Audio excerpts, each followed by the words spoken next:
You know, you can't outgive the universe. And I know this because I have been trying to do it for the last 20 years. But you can't outgive the universe because the more you give, the more you come back. Hey, welcome to this segment. I want to talk about the law of giving and receiving. And this is kind of Emerson might have talked about the law of compensation. You might have heard it referred to as a law of laws. You certainly you guys biblical people would think of it as the law of reaping what you sow. All of these things really encompass this law. But it's the principle of what you send forth comes back to you.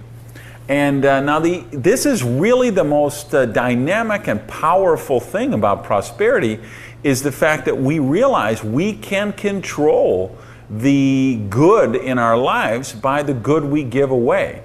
Because true prosperity is infinite. Whether it's love, hugs, kisses, sunshine, beauty, all of those things, they're not finite resources, they're infinite resources. And the more of that stuff, like the more hugs you give away, the more you give back. The more love you give away, the more you give back. The more you contribute to charity, help other people, the more prosperity comes back to you.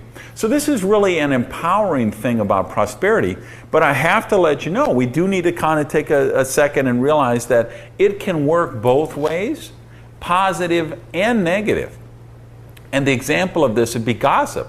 You know, we're in this whole gossip society. We have all these bloggers devoted to gossip and TV shows. And even, I was on the road looking for a baseball game one night, and CNN has a entertainment show now. Here it's supposed to be a news channel, but it's really a Hollywood type of show. And just all I could see, they were like, here's what's coming up, this and this and this. And I was like, this is just gossip, gossip, gossip. What is this doing on a news channel? What it's really doing on a news channel is probably getting the highest ratings they get on the news channel because people love that gossip. But you know what? If you're gossiping about someone else, you're sending a negative energy out there in the universe and you're going to attract negativity back to you. You know where this really came into play for me was, think of the show Cops that's on Fox, or used to be on Fox. I don't know if it's still on. When it came out, that was my favorite show. I watched that every week.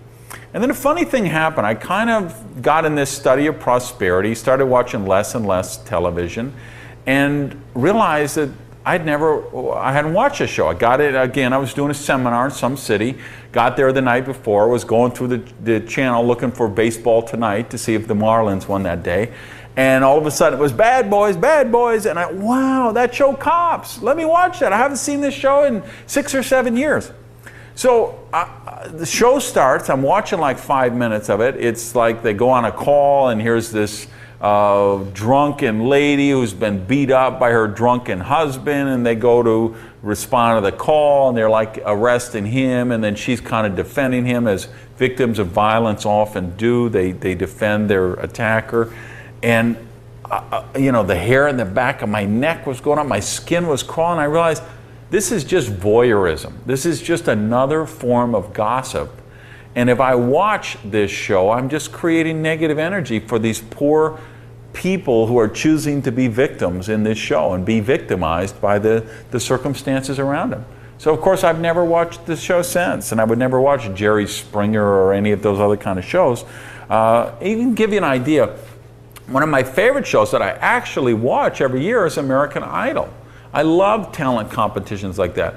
But what I never watch is the first shows of each season when they show all the bad people, and they'll get a stadium full of people. It's not like the judges watch all those people. They'll have 20,000 people in a stadium. They have screeners who screen those people out. The judges might see 200 of those 20,000 people. And of course what they do is they pick like 180 really good people, so the judges can pick the best ones to send to the competition in Hollywood or wherever. And then they'll pick the worst people, people who couldn't carry a tune in a bucket, because they're going to make fun of those people and use them for the specials, the 2-hour specials during sweep weeks. Well, I don't watch those shows because, again, that's just voyeuristic gossip. I would be sending out negative energy, and so would you. So we want to make sure that what we're sending out there is positive stuff, so we're attracting positive stuff. So we pay things forward, we do random acts of kindness, we just go out there celebrating people in a giving, loving way, and we don't do it with expectation. You can't say, well, I'm going to do this one good thing and I'm going to see how the universe pays me back. It doesn't work that way. It's like tithing. We'll talk about that on one of these videos. You know, when you tithe to the source of your spiritual nourishment, that doesn't always come back as money. You can't track it in your bank account. You may tithe, you may give some money to a charity, and then your child who hasn't spoken to you, or your brother or your sister-in-law hasn't spoken to you for 10 years, wants to bury the hatchet and become friends again and put the past behind, and they forgive you for something, you forgive them for something. Some other type of prosperity manifests itself. This is what happens when we send out good stuff. It comes back to us, but not one for one. I believe it comes back times 10, times 20, times 100. So I just found, you can't outgive the universe. The more good you give out there, the more it comes back to you. So here would be the final thought I'd leave you with on this. I don't think there's luck. I don't believe in circumstances. I don't believe in fate. I believe all results are a reaction to some cause. And the causes that we create are going to determine the results we give back. So that's a pretty empowering thing when you realize you truly can create all of the prosperity you'd like to manifest in your life.